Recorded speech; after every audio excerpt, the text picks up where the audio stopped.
Also afterwards, but leave the floor to Matthew for the claims section. All right. Thank you everyone for getting me back again. It's just the rest of the team trying to get me tired so I don't talk in meetings. Are long and complex. In a country that hasn't had many oil spills, yeah, we're going to get that as well. It's going to be complicated. You've got French law and British law mixed in together. That's always a good combination. And then you've got national law and international conventions. Two important international conventions that Mauritius has signed up to. Bunker Convention 2001. That says that if a ship spills bunker oil, they have to pay. Yeah? You don't need to go to court to prove why it happened. So the bit about finding out why the accident happened doesn't matter to the fact they've got to pay compensation. Yeah? So it's nice and clear, the owner pays. Yeah? Have you all seen in the newspaper some idea of how much we're talking about? It roughly comes out about $17.5 million. Yeah? What they have to do is they calculate a thing called special drawing rights, and then the court will convert that into national currency at the time it's dealing with claims. Yeah? So it's not a huge pot. If this had been a tanker, there would have been more money. But it's not. It's a bulk carrier carrying bunkers. Yeah? The owner pays. That's what the International Convention says. Because you'll have heard about other people who are involved. You get technical managers who run the ship. You get crewing managers who put the crew on board. You get the charterer who's hired it. You can get the bank who actually own it because it's on a loan. Yeah? But what the convention does, it makes it very straight. It's the owner who pays, and actually in most cases his P&I club will step up and be doing that work. Normally, we probably would have had more presence from the owner and the P&I club here. Yeah? It happens normally, you get them on the ground a bit faster. The government have been talking with them. We've given some advice to government about what they should be talking about with them about. And they're looking at how they can put the whole structure together. But also looking at how it's going to work in Mauritius law. What court is going to deal with things? Who's going to handle it? What's the process for bringing in claims? How's the assessment going to work? What's in for compensation? So this is civil liability, it's not the criminal stuff. That might be going on separately. If it is going on separately, it may interfere with the civil claims. In some countries, the law requires you to finalise criminal before you can do civil. And that's been a big hold-up in Spain, in doing settlement for the Prestige. Yeah? And in dealing with the Erica, French law made it difficult as well. But what you get paid for pollution damage is what comes out of that pot. Salvage and wreck removal are separate. The cost of doing those, yeah, that's paid directly by the ship owner. But what comes out of that pot, 17.5, clean-up, tourism, fisheries issues, monitoring and restoration, things like restoring market confidence, a marketing campaign to say Mauritius is good, we've recovered, 90% of the country's great, come on back. Yeah? And then other odd claims. Yeah? And the other always brings up interesting ones. The Hebe spirit in Brazil, in Korea. Bees. What was the impact of the oil spill on bees that were living 200 miles away? So you have to hire a bee oil pollution expert. In these ones, monitoring restoration, big bit in about that is pure economic loss. So there is no price for a mangrove. If 100 mangroves are dead, there's no value to that in the compensation regime. What there is a money value to is restoration of that. So if someone had to plant 100 mangroves, yes. If someone needs to monitor mangroves because they think they've been affected, yes. But the model is pure economic loss. Yeah, but keep that in mind for yourselves as well. Loss of perceived value of the property. Can't put a number on it with a theoretical model. What they're looking for, it has to be a real loss. Yeah, and the loss is actual loss. So for a fisherman, I'm not going to do tourism. For a fisherman, if he says normally earns $100 a week, yeah, you look at that and then say, but you normally spend $15 a week buying fuel, so his loss is 85. Yeah. Normally, if you look at what the convention says, you've got to produce lots of evidence to support that. Yeah? Normally, some people can and some people can't. Yeah? Normally, what happens is the club will be understanding, the court will be understanding, and we'll find a way around that. In Korea, there were 70,000 claimants who said they were hand gatherers. Yeah? They didn't buy food, take a product and sell it to someone. They gathered it from the shoreline for themselves. And the assessment technique, there was no licensing, no paperwork. How do we do it? We've had 70,000 people come and visit us, and we looked at their hands. If they had calluses, they were a hand gatherer. If they're beautifully soft, they weren't. Yeah? And that got a lot of false claims to suddenly disappear. And unfortunately, we'll get a lot of false claims.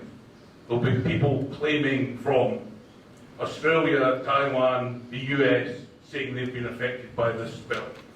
Yeah, and they'll have to be dealt with in the process summons manual for the LLMC or the Bunkers Convention. Yeah. What there is the International Oil Pollution Compensation Funds has a claims manual for tanker spills. Yeah? They've got guidance for tourism claims, for fisheries claims. There's guidance in there for what government should do to make the process go quickly, like standing last in the queue. Yeah? The government's been pointed to all that stuff, and we know it well. Former life, I was the head of the claims department of IOPC funds.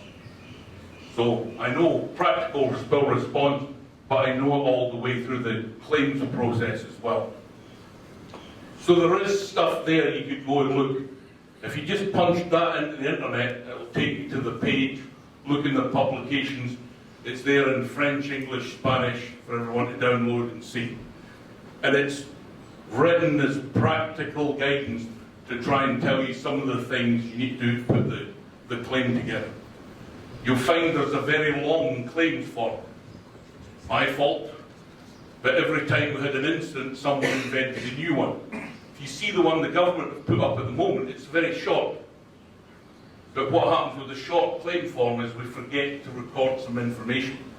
So the long one that's there for ILPC funds tries to make sure in one hit we capture all the vital information.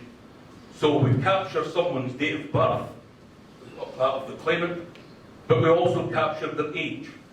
Because you just had an example given a minute ago, we've got a lot of fishermen who are 65. They're important people to get compensation quickly, and you can identify them much easier if they've written their age than if they've written their date of birth. So there's all sorts of little things in that in the claim form. It looks long, you're not expected to fill all of it. It's to try and prompt the questions and the answers now when we can get hold of them. Yeah? And there'll be some information you need for your claims that the government will need to provide. So you don't have to provide information about what happened in the spill. The government can say that for you. It can give the dates when the incident happened. The ship owner is insurer isn't going to dispute that. They're not going to dispute that the oil spilled or that it went into the lagoon. Yeah? So,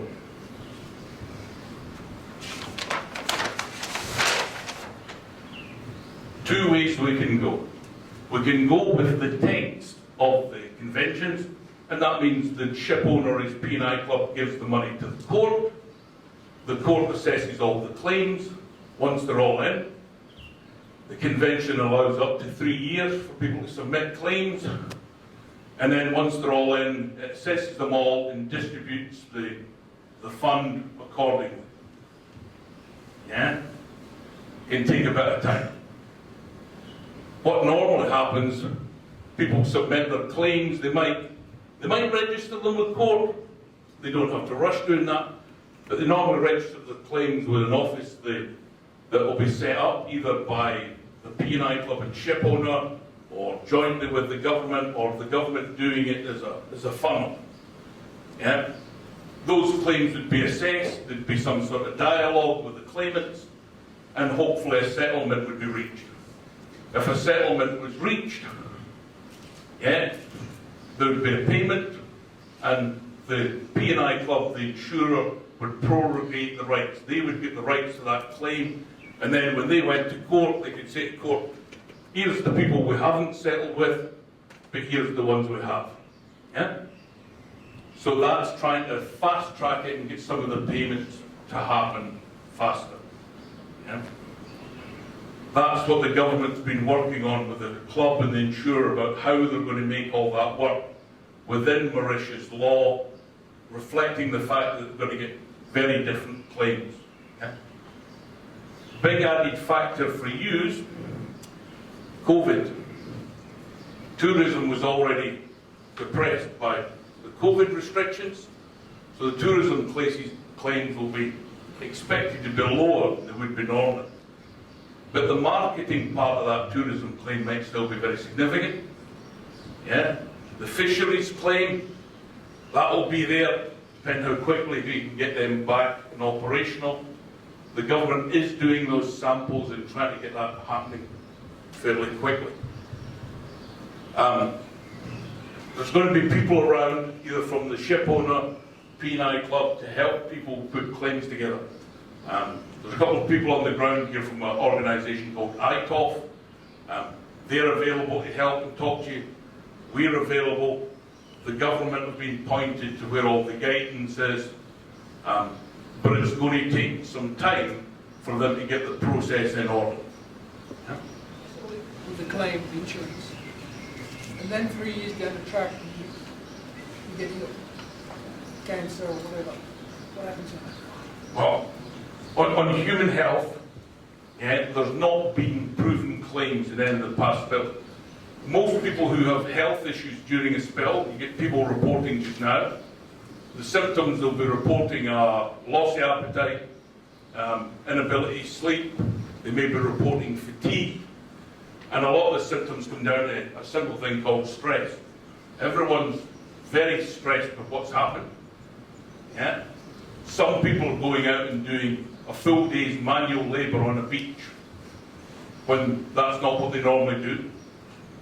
So a lot of the symptoms that in the past, that's what worked out to be stress.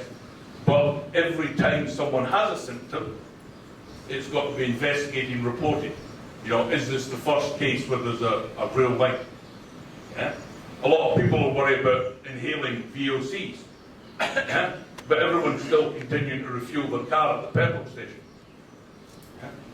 Where you're getting a large intake of VOCs. And from this kind of oil, the VOCs, volatile organic compound, went very quickly. The first 2 or 3 days, they were gone. What we're getting now is people going to mangrove areas and saying they can smell something. You go to a mangrove area, it's anaerobic soil, you touch and disturb the soil, you'll smell something. Sulphur and rotting vegetation that is part of the life of the mangroves. So you are getting people who are saying they've got symptoms. Some of them are stress-related things. Some of them are doing and seeing things they haven't done before. You know, if someone was going to get cancer from oil, it would be me. On this spill, you know, every day I've been here, I've had the oil in my hands. And I've been doing these spills for 30 years. But that's not that it's the same with all the stuff, all the evidence about whether the beaches are clean, human health. None of it's going to be taken as it wasn't in the past incident, so it isn't now. We're going to say it wasn't in the past, but we'll still investigate. Yeah? You know, the melon-head whales, which we now know they are, they've come at a time when the oil spills here. the preliminary autopsy work's been done and there are no signs of oil, but they're not taking that as that means it isn't the oil spill. We know there was a similar event in 2005. Yeah. That's going to have to be carried on, and you've got to not got to find it's just not the oil. We've got to find what it was. In 2005, they didn't work out what it was, but now we're going to have to be able to reassure people it wasn't the oil that affected them, it was something else. How do you connect the claims with projects that will change, that's a mangrove? So there's a cost component, there's a claim component, and there's a time differential. Within claims, how can you reconcile the claims and the project and the financing and the timeline? Well, I mean, that connection there is whether the mangroves are still staying productive for the fishery. Yeah? But as we said, we've looked at the mangroves in the lagoon. Only 10% of the mangrove areas are affected. And actually the 3 large mangrove areas aren't affected. So, but what will be happening, will be fisheries claims that will be for now. That doesn't stop them coming back later when there's evidence that says if fisheries haven't recovered. But again, we know from experience, normally, if you stop fishermen fishing, the fish stocks improve dramatically. Yeah? So we wouldn't expect to see fisheries claims actually being a long-term issue. The health of the mangroves, as said, it's a pure economic loss. So restoration of the mangrove, monitoring the mangrove, they are going to get compensation for, and they may put forward a 3-year monitoring programme or something. They can put that forward now because you can establish what the costs are now, not with a theoretical model, but by saying we're going to do sampling once every month for the next 3 years. There'll be 2 people, there'll be 5 samples, that will cost. You can put a real number on that. So that type of future claim can be put through now. What you can't do is say my hotel business isn't going to get any customers next year, because you don't know that it won't. But what you could put through is the idea that my business might not get customers next year. I'd like a marketing campaign to tell people it's safe and they can come back and there's still lots of things for them to do. And I think as a country, that's going to be the big bit, getting that message out, because you're now, because of COVID, trying to attract a smaller pool of people that can travel. Travel around the world, anywhere at the moment, is difficult. Everyone leaving here, all the people that have come in to help, whether they're travelling back to Japan or Nairobi or South Africa or wherever they're going, they're all having to route via Paris. Yeah. Going to Paris to get to Japan, because that's the only ways you can get a connecting commercial airline. Yeah? You partially answered my question, but you're saying the reputational damage that the destination is having, and obviously a lot of loss of tourism coming to the destination, cannot be claimed at all? No, you can claim for marketing, or if you can show there's been a downturn in business. But right now, if the spill had not happened, the level of business you would have had would have been the impact of COVID, not the impact of the oil spill. So even if you didn't have the oil spill right now, people cannot come to Mauritius. That we can prove? Yeah. COVID will be hopefully solved whenever there's a vaccine or whatever will happen, but this is going to and those cancellations, if they've come in after the spill happened and you can see this was a cancellation due to the oil spill, that's claimable. But what we will be looking at is saying, there was already a COVID impact, what was the extra? Yeah? So COVID impact was all around the island. Yeah. This is only on the southeast. So it's not the same impact as we do now. Yeah. There is a thing in the claims they're going to link of remoteness and causation. Yeah? So they're going to look at, is there a link from the oil spill to what's happened to you? And they'll also look at how far away from where it happened are you. They actually also would look at how dependent on that income you are. So Holiday Inn, thank you very much, Holiday Inn, yeah, are unlikely to get a successful claim because in the overall Holiday Inn business group, this hotel is only a very small part. Yeah? But an individual business, it's everything. So but there's many things Southeast Coast in small business. So what will happen? And it's that then, whether they've closed because of the spill or they've closed because of COVID. Some of the beach restrictions may have stopped people going to cafes. Yeah? So they may be able to show that it was local people that were coming to visit and the impact is because of the spill. Yeah? There'll also be some cafes that had an increase in business when all the volunteers were there. Yeah? It's that balance. And you're not going to be left alone to put the claims together. And some of it is how you worked and put the claim together. For example, having an event for the media would not be something that the government could claim for. Having an event where the media were brought along so they could communicate it to the public would. Yeah? So some of it is how the claim is put together, thinking about what that loss has been caused by. Is there a link to the oil? Yeah, sorry. Again, we need to move, but Yeah. there are two questions that have been very pressing that have been asked by many members. I think if maybe other questions we could actually then again send it by mail. But there's two questions I think many people have been asking about it. The first one is there is one claim to the owner, and you showed us all the others. Is it really mutually exclusive? Can we have a claim to the owner but no case against the other parties, and it's really established? And the second question we've had is on this process. Do we have to consolidate all claims and go as one party, or is there possibilities of different parties making different groups of claims? Yeah, and it happens every which way. So Hebe Spirit in Korea was 147,000 claims.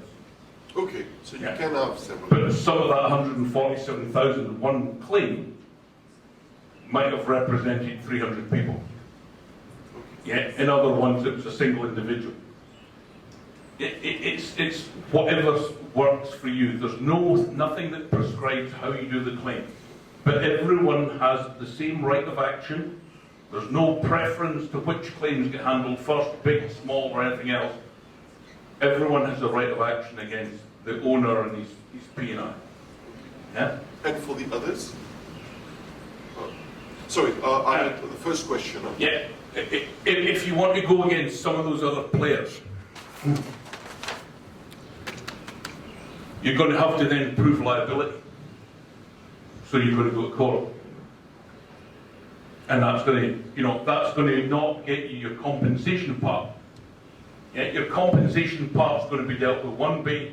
If there's something over and above that that's not pollution damage that you feel they should be doing, yes, you would go a different path. But the International Convention was written and agreed by all these member states around the world that your right of action for pollution damage was going to be against the owner. And that was actually done to try and keep it simple, because ownership of ships gets very complicated. Yeah, they get the money from the bank. It's owned by a single ship company. That single ship company is owned by a parent. That parent is owned by another. They bought and built the ship, but they don't operate it. Someone else does. It can get very complicated. So what they tried to give you was a single straight one person to take action against. And that's who here has stepped up and said, right, I'm the owner, I'm responsible. Yeah, the charterer in this case has also stepped up and said, look, we're not liable, but we'd like to help. They've donated some equipment to the Coast Guard, but they're doing that because they're a Japanese company, a very big tanker operator around the rest of the world, and they're embarrassed at having a ship they had chartered run aground. And I mean, if you think of this differently, not as a ship, think of it as a lorry. You wanted the lorry to come to your property to pick up some old wood you had in the backyard. You phoned up the guy who owns the lorry, you asked him to come and pick it up, and he didn't arrive because he had an accident on the way. You're the charterer in that scenario, but what control did you have over what the ship was doing? Yeah? But they're here, yeah, and they're trying to make their presence felt. The owners you've got this direct line of action. Where the government goes with their claims, with the criminal side, if they want to do that, you know, they've arrested the captain, chief engineer, where that's going is all with them. Yeah? For the civil claims part, they're trying to give you a simple route to it, and then if there's other claims. But as I said, what can happen is the other claims can slow this up enormously, depending how it goes through your law. Thank you so much.